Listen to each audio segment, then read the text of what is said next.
7-million-part series on how Joan avoids various ailments and infirmities. Now, drop your pants, son. The guardians of our health, our doctors, you're sitting nurses, all teachers, wrong. and parents, are working together to keep us well. All of them must know and agree on the health practices we need at home, in the neighborhood, and at school. This is Joan, getting ready for school. Joan learned at school that it's important to choose the right clothes on a cold day. In other words, no Speedos. Too cold for just a coat. She will need her snowsuit if she wishes to keep well for the Dutch festival. And this is Jim, Joan's brother. They choose wraps to keep all of their body warm. Healthy teeth are essential to staying warm.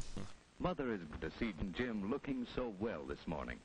Their color is good, their eyes alert. Their pockets full of Kleenex.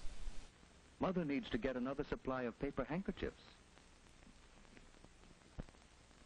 Jim's friend George is eating an apple as he waits for them. That is a wise no thank you, Joan. Dodge the hepatitis A bullet. George has forgotten something. Something that helps keep him clean. It's lucky for George that Joan has an extra tissue to lend him. Some children learn to jump or go around puddles. But George wades right into trouble because he forgot his galoshes. George's lack of galoshes prevents him from moving around the puddle. May, Joan's teacher, George and Joan are glad to be in school. The children are getting ready for their Dutch festival. Tom has brought the thermometer in so that the children can guess what the weatherman doll should wear today. A raincoat and umbrella? Oh, no. A snowsuit and galoshes to keep him warm and dry. It was hard to guess today, but Tom is a good guesser. Or did Mother tell him what to wear? Tom is already dressed for George's impending funeral. You forgot something more important than your handkerchief. Wait, I know this one. It's dignity. And cold germs travel on your sneeze or cough, you know.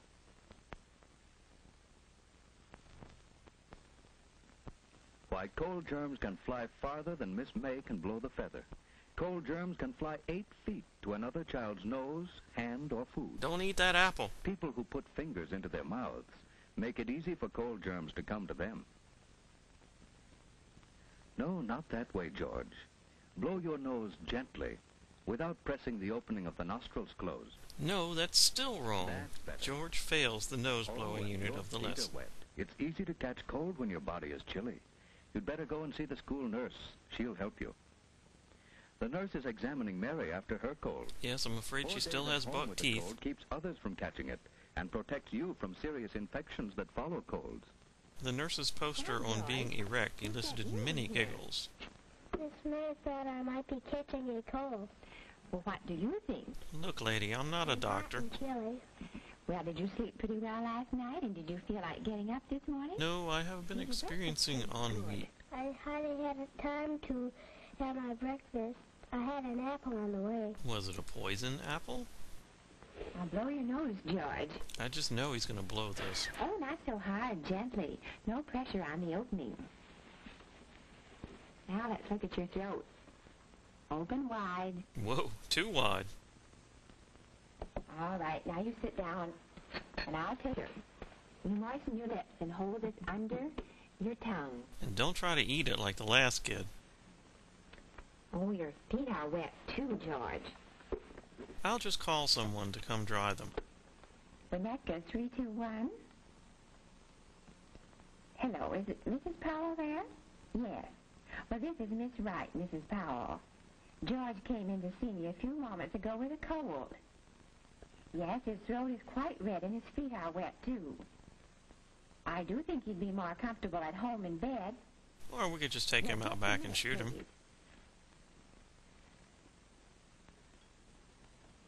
Yes, his temperature is 99.8. Yes, he's hot-blooded. Hot-blooded. If it goes over 100, especially during the cold season. Oh, that would be nice of you to call for him. Yes, he'll be right here in my office. Thank you so much. Goodbye. George was never seen alive again. Joan's mother visits school to plan a health program. She has a lot of free Joan must time. learn to take responsibility for keeping herself well. This weather chart keeps Joan alert to weather changes as she marks snowy or rainy days. So is Joan training to become a meteorologist?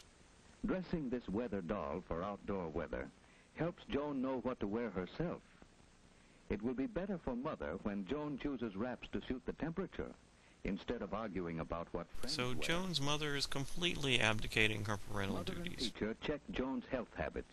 They plan better health practices for home and school.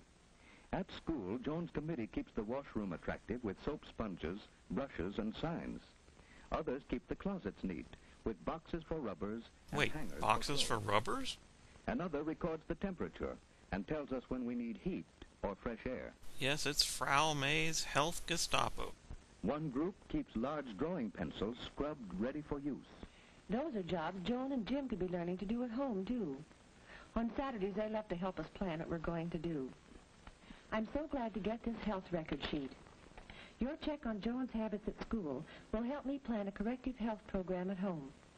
I'm going to find out what kind of health practices we use, and I must check on our equipment to see if we have the materials to carry on the school practices. And I clearly need a larger Thank you for veil. some grand ideas, Miss May. I'm going to visit school again some afternoon when I call for Joan. May I? Well, there is the question of the restraining order. It is good for teachers and children to have parents visit school. She's either the worst actress in the world or she's lying. Next morning, Joan's mother is inspecting the health materials in her home. Each one in the family needs a separate towel and washcloth. Mother has one for Jim and another for Joan, each with his own name. Joan's father made a box for her to stand on.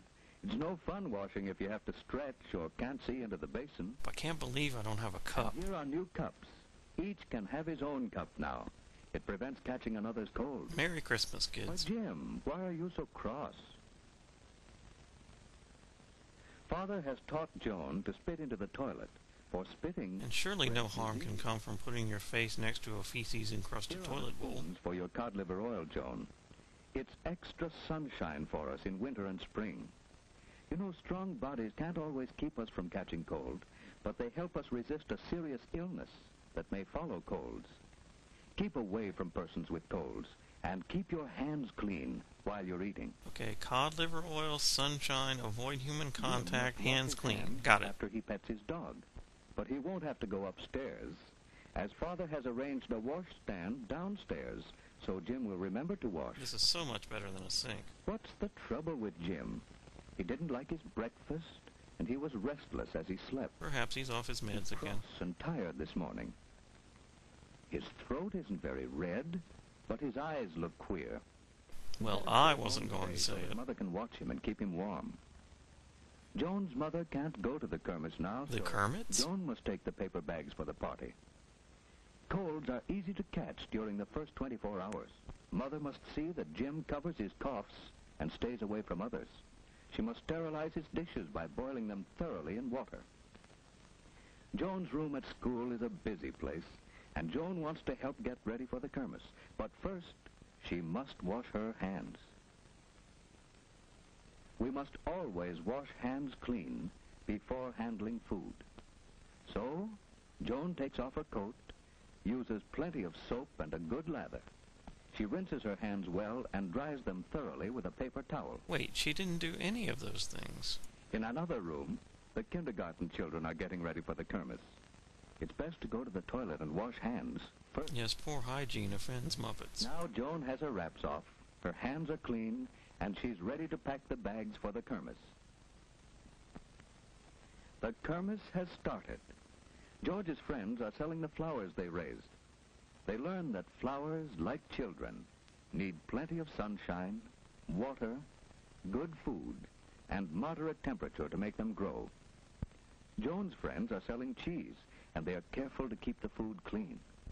Everyone is having a good time, while poor George stays in bed. His careless habits have made Jim miss the Kermis, too, and Jim is restless in bed. Jim plots Now, his he knows vengeance it upon pays George. to avoid people with colds. But Jim's friends are enjoying the Kermis. They learn that Dutch people are clean.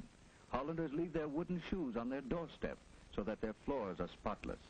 The Dutch drink milk and raise their own vegetables and flowers. They keep well. Why can't you be more like the You have Dutch? seen these children learning to take care of themselves. Now, do you know why George and Jim missed the kermis? They were cursed by an angry god?